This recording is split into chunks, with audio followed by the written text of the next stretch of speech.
Hi, I'm Katie, and this is the Same Wavelength podcast, YouTube channel, whatever.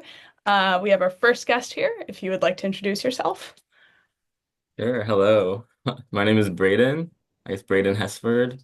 Yeah, I'm an electrical engineer, working in the aerospace industry.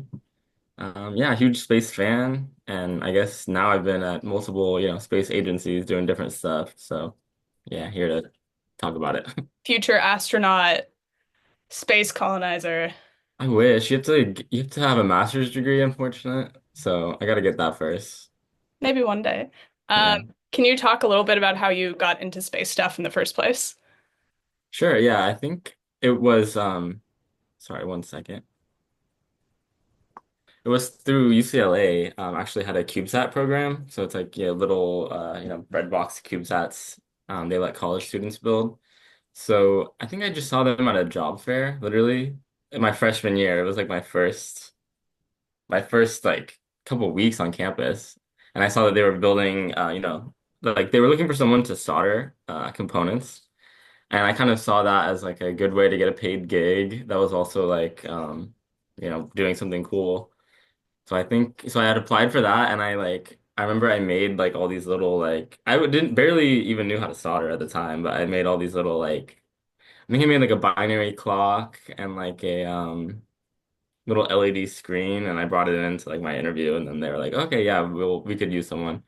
So I actually worked as like a technician for all 4 years of my undergrad while I was doing school. Um and yeah, that's how I got in. But low key, I think part of my answer too is like a little bit more selfish, where like when I went to the job fair and I was applying to, I was also like interested, oh, maybe I'll work for like a tech company like Google and Apple and stuff. But they like UCLA has a lot of international students and the competition was like really intense. But then I noticed for like, oh, CIA and NASA and stuff, like you have to be a US citizen. So there was like 10 times as many, 10 times less people applying to those positions. Oh, So wow. yeah, it was a little bit selfish. But Yeah. then once I got in, I was like, oh, I can't imagine working in a different industry. Yeah. So, do you want to talk a bit about like some of the first stuff you were doing at JPL? Sure, yeah. Yeah, so Whatever you can talk about. I don't know if there's clearance stuff. that was funny. I was actually thinking about that. I think I can talk about like whatever from JBL. I don't think I can talk about my current position like in detail, but Yeah. yeah, I We'll just say you're a spy. yeah, I work at a aerospace company that's named after a color. Oh. That's LinkedIn level information. It's fine. True. Yeah, yeah, I'll just say I don't represent, I think I can say whatever as long as I say that. I don't like represent JPL or whatever, but Yeah. I work there and same with Blue. But oh yeah, unnamed company, I mean. But yeah, so the I worked at UCLA on a CubeSat and there was some instruments on board that were a one of them was a fluxgate magnetometer, so it measures like magnetic fields. And the other one was an energetic particle detector, so it measures like high energy particles in like the Van Allen radiation belts. So it measures like electrons and stuff. And so those two sensors we had on our CubeSat, but we were also building some for NASA, for NASA JPL. And so those sensors were on board Psyche, Europa Clipper, and the Mars InSight missions. Oh, wow. So yeah, when I was at UCLA, I switched over to that team doing the instruments, and then after working on the instruments, I was like, okay, I just got to go get a job at JPL. Um, so I switched, so I jumped over to JPL in Pasadena right when I was graduating, and I actually worked for. It was like it's kind of a different branch than like the typical like engineers who are developing stuff, like, making things. I worked for what was basically like quality assurance group, Mm. and they had a lab where it was a failure analysis lab. So any of the missions that like had anomalies or failures, they would like send us reports and stuff. So we would like try to figure out what failed and why it failed and like how they could avoid it and stuff. And that was super interesting because I got to work on every mission at JPL. 'Cause Wow. every mission had like, dozens of failures. But like they're not like critical failures, but they're like micro, like, oh, this resistor is like 1% range out of tolerance or whatever.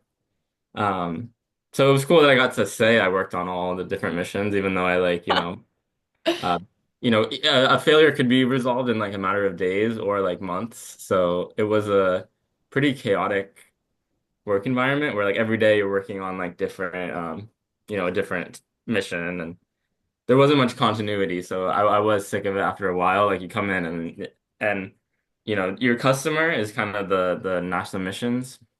And they were like not great customers because they really wanted to know like what was failing like right away, like Yeah. ASAP. So they were like demanding answers from you, in a matter of hours, where it's like we had to always be like, no, we need to like, because it's basically like a crime scene investigation lab. Like you need to like go slow and like make sure you like get all the data and not get pressured by these project managers and stuff. Yeah. So But you're basically like expected to be Feynman doing yeah. like O-ring analysis. Mhm. Yeah, it was fun though. I did think it was fun to like figure out what went wrong and stuff. Although sometimes it's just inconclusive, and that was kind of frustrating too. It's like, Hmm. oh, we don't know. Yeah. Sorry. So is this for everything that had like gone up into space or like maybe like what's the scope of these different Mm. projects that you were deconstructing? So it involved both like testing that was happening before launch and stuff that was happening in space post-launch, but the majority was while it was still on the ground, actually. Hmm.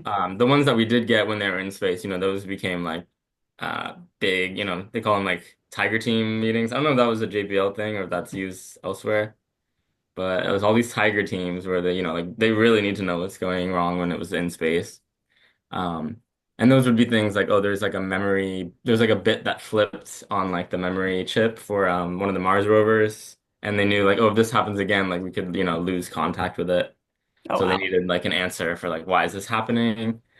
um, Stuff like that. But for the most part, I was involved where if there's any like anomaly on the ground, they want to like figure that out to reduce the risk of that happening again. So that was most of them were testing missions that have yet to launch.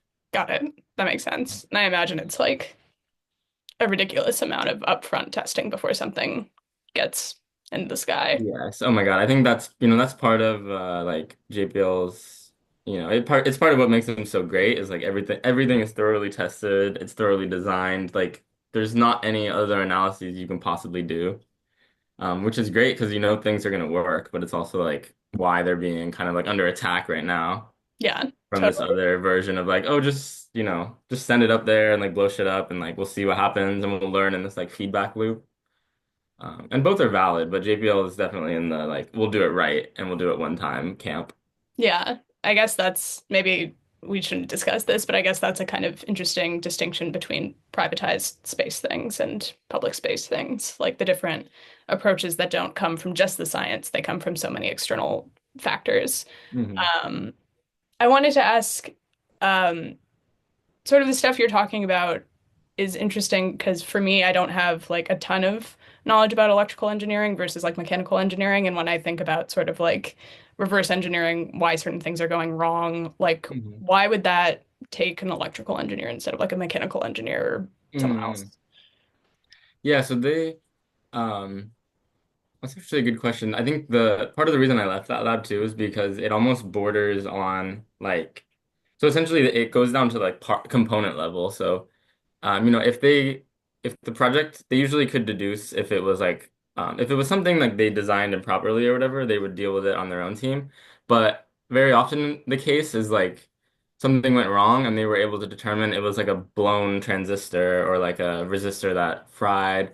And so some of the like common failure modes are like, if you imagine, like a electronic part, it could like, um, fail in a way that causes like a short, so it's like shorting, Okay. or it could fail in a way that is open, so like it burn. Imagine a wire. A wire is technically a short, like connecting two points, and then an open would be like it's disconnected.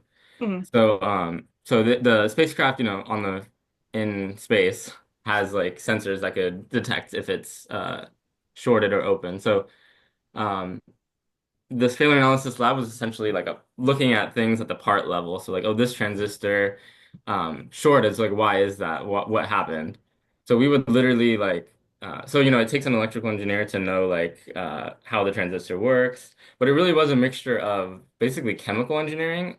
Because like yeah, I know how a transistor works, but like we would take it into the lab and we would have to like delayer it and deprocess it, and then we would use like an electron microscope to like take like, super magnetized images down at like the micron level. So it was a lot of knowing like what materials is the transistor made of, how do they make this in industry, and then like we would take photos of the damage sites and then figure out like, oh, what actually caused this damage? Was it an overstress event? Was it like, a what do you call it? Electrostatic event? Was it just someone like just misusing the chip? And there's clues in like how the damage looks that could tell you that information.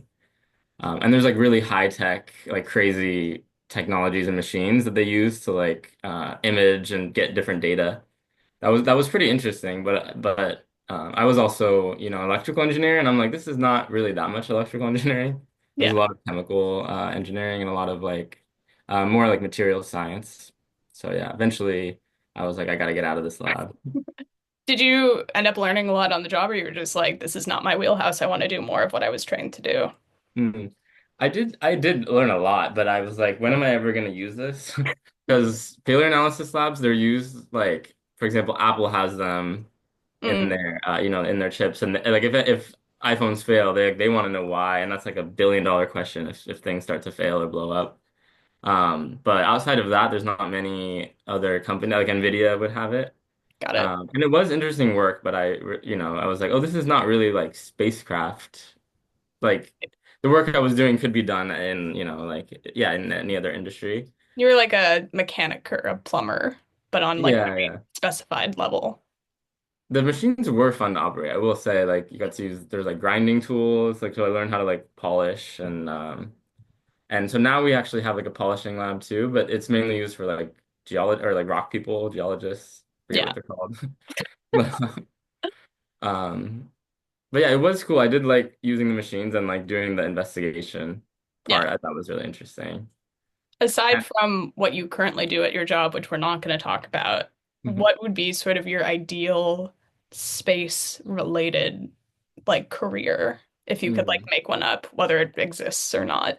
It's a good question. It's actually just a job interview. Yeah, this was like the last time I used Zoom, I think was a job interview. Oh my God. But that's a good one. I mean, like, I feel like it depends if you're looking, if I can, I can give like a real answer or like, is musician in space like a possible answer I do want to ask you at the end of this, or? your like music brain and your science brain are connected. Mhm. But aside from like space rock star, like Mhm. I guess maybe like I don't know. I think especially scientists, like most people when they like pick their career path and stick to it, if they're really passionate about it, have like sort of an idealized like drive of like this is like why I like this. This is like the kind of Mhm. work that like makes me feel fulfilled. That's like really interesting. That's like getting Earth or humans like closer to a certain goal. And I'm just Yeah. wondering if you still have one of those. Mhm. Yeah, I would say like, growing up, I think always like my dream mission to work on was always deep space and like interstellar stuff. And I think like growing up, like the magic of the Voyager missions is like so like they're definitely the coolest and like we're the most excited and like looking at like how excited all the scientists were to get the data.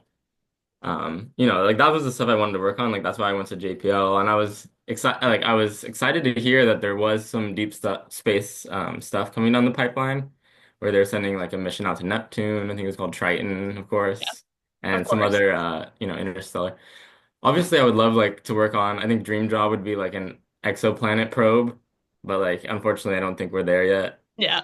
But some of the most interesting stuff I've seen that I would love to work on, or I would love to get turned into like an actual project, is like I don't know if you've heard of like the Breakthrough Starshot Hmm. mission, yeah, or like the solar sails with like super lightweight Yeah. spacecraft that could theoretically go at like point 0.2 C or point 0.2 speed of light. Yeah. That stuff is always super interesting. It is like science fiction, but I think working on like that stuff that is barely real is like the most fun. Yeah. And super interesting and like definitely so much of space is like space race, like, Mm. 1950s to 70s, like cool posters and like retro ideology and all of that. And it would be very cool to have our contemporary version of that that doesn't rely on like Mars colonization or something like that. Not that that's a bad thing, but like it's interesting to think about all the stuff that's still out there that we just don't know about, even though we know so much. Yeah, yeah, I think the getting new information has been like the exciting part, you know, like when we got the first images of Pluto, or like that was super exciting, and I want to be working on something that like, like yeah, the moon is cool, but you know, Yeah. unfortunately, you're just working there for the, economic opportunity, Yeah. not the My like, my yeah. favorite thing I saw at JPL when I got to tour was like I can't remember whether it was the moon or Mars or something. It was like something was imaged for the first time and someone actually had to go get like crayons and like color in the data Hmm. and they like hung it on the wall and I was like, "Oh, it's like so like human and exciting to like I don't know, have this level of like new discovery." And I think that's really what like gets people into the field. So maybe Hmm. now's a good time to talk about your music career and Hmm. like your I don't want to like spoil anything, but like your music is so iterative and like requires so much layering and thought and I mean all music does, even playing the piano requires a lot of math. But do you want to talk a bit maybe about like how you came to music and also like maybe if there's any sort of like cross focus between your fields? Yeah.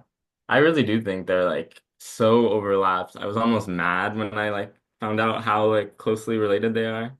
Like low key, a lot of musicians, I mean, especially like people who are doing audio engineering and mixing, like it's the same principles as like electrical engineering. So I so I remember I took a production class at in school, and like it was like my senior year, and they teach you, about like digital signal processing, and like like a music is just a waveform. So Yeah, it follows all the same physics as like electricity is also just a wave. So it's insane that like we were learning like Nyquist frequency stuff, and like, what order to put things in the signal chain. It's like the same type of stuff that they would teach us in electrical engineering. And yeah, I guess I was mad at both the education system for not like teach, like I had to learn that on my own, like way too late, it felt. yeah, Whereas like a lot of people are learning music and they're learning like electrical engineering without realizing it, right. like, which is kind of crazy. But I think I got into it for real, honestly in COVID, I think. And because it was due to having like the ability to work from home, and like having, more free time to like really dedicate to it. In college I still made music, but I wasn't like super into the whole like making electronic music, and Yeah, like doing it from start to finish. And I will say there is such an overlap between like JPLers and people in space and music. I feel like yeah, it's maybe like at least half of the people I know, I think, are like musical at to some extent, and most of them are like better than me. But yeah, there must be some sort of connection between, people who like to do engineering and like making music. But yeah, no, I feel like everyone deep down likes to make music if they really got into it as well. true. Gotta get an oscilloscope, make some sick beats out of Yeah, them. it is funny. Everyone wants like oscilloscopes. Just, yeah, music makers. Like I think that was a surprising trend to see. Like I can't even get one because like all these, artists want them. I love that. That makes me so happy. It's like video game people and CRTs. It's like you got Yeah. the good analog technology. Um yeah, I guess I'm sort of curious how you view yourself as I mean, I don't want to say are you an artist or a scientist, but like what do you think Mhm. going forward in life your I don't know, like the sciences and the arts are so divided, and like I'm sure you experience this, and I experienced this in college. Like there's like the techie versus the fuzzy like Mhm. thing, and I'm just sort of wondering how you personally rectify that in your own life, and whether you even care or like it's Mhm. not even a thing. Yeah. I guess that's a good point. I still feel like weird to consider myself an artist. I don't know why that feels weird, even though like I feel like it's true and I do. But in a way, I feel like most people are artists, deep down. I guess that's kind of my belief. Yeah, I guess I believe the opposite of Remy from Ratatouille, or not Remy, the chef or whatever. Like, not everyone can cook. I mean, I feel like in a way it's just a label you put on yeah, yourself. Like, everyone can be a great cook or musician or whatever. So it feels a little selfish to be like, oh, I'm an artist or whatever. I don't know. But I guess in a way I do. even an engineer, I feel like I'm just doing it for, survival and money. I'm not like an engineer. Like, I mean, I am, but You are. yeah, I don't know if that makes any sense.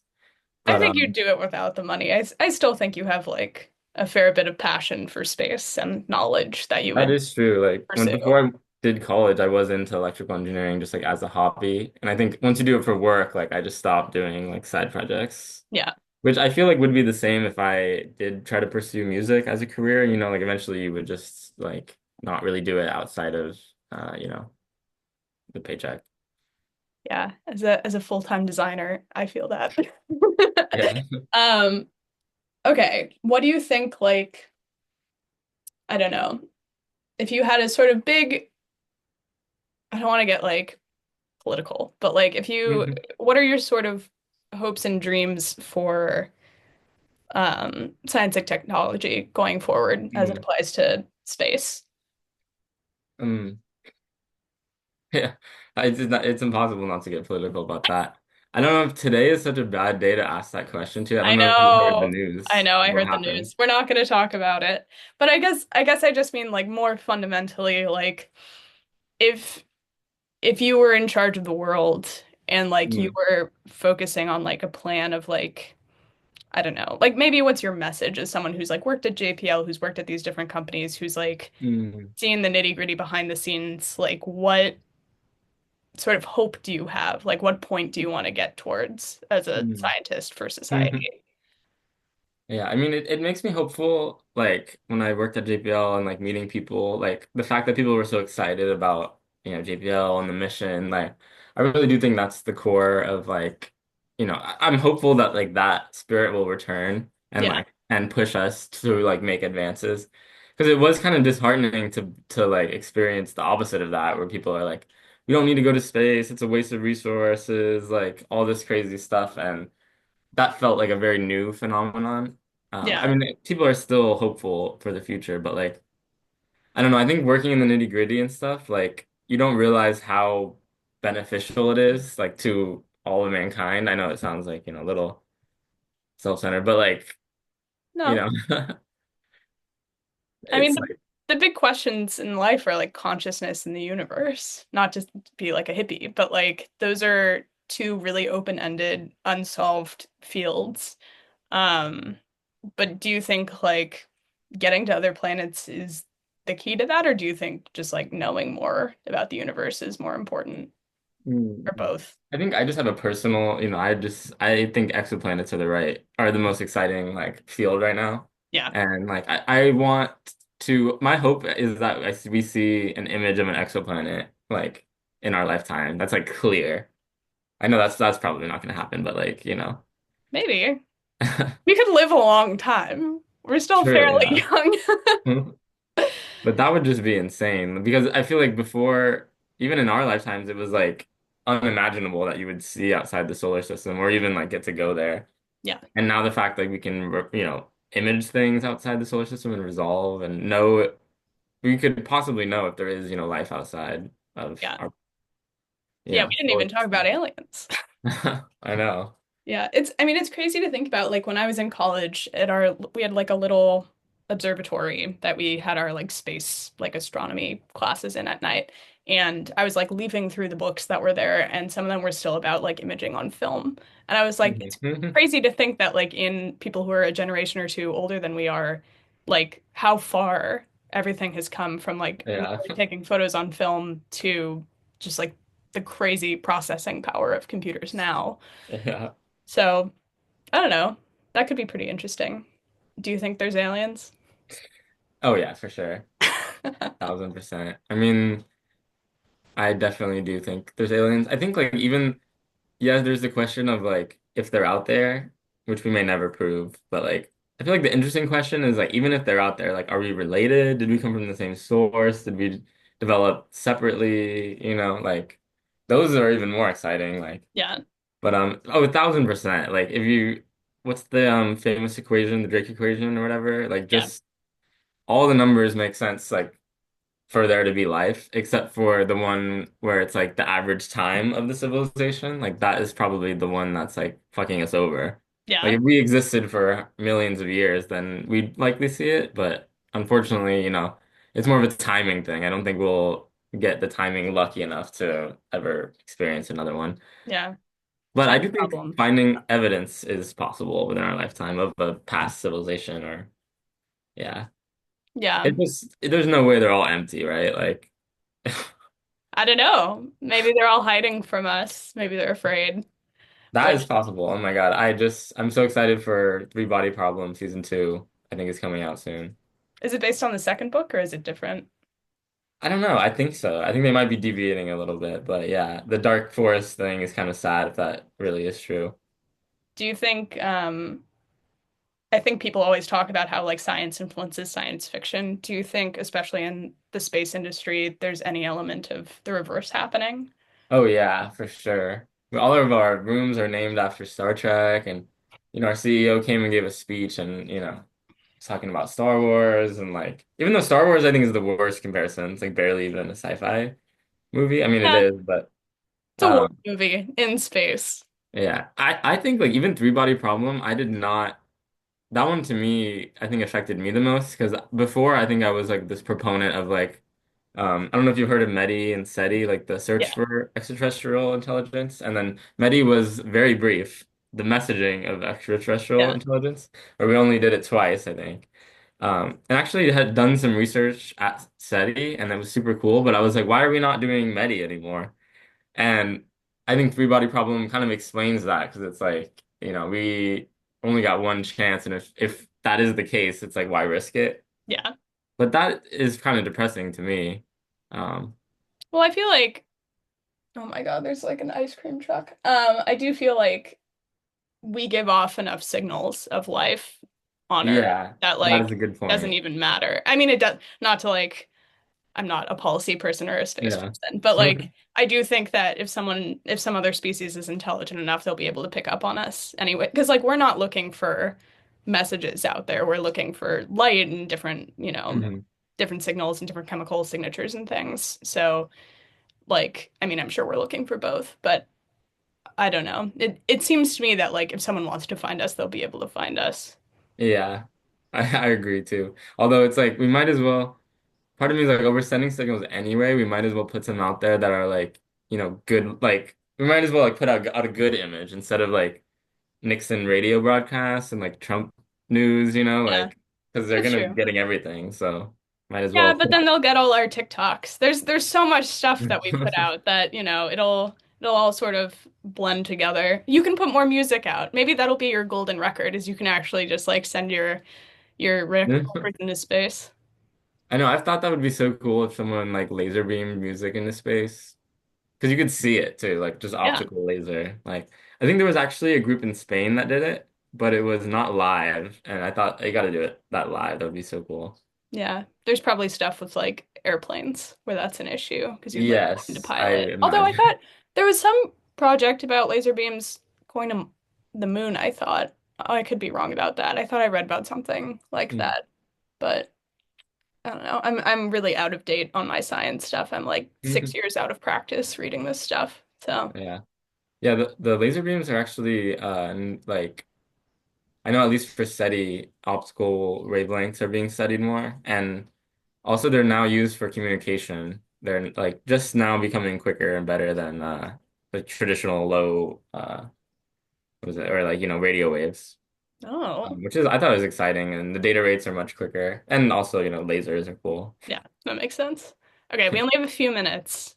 My last deep cut question is if you could have a music project that was science themed, like what would be like the best, coolest thing for you to be working on?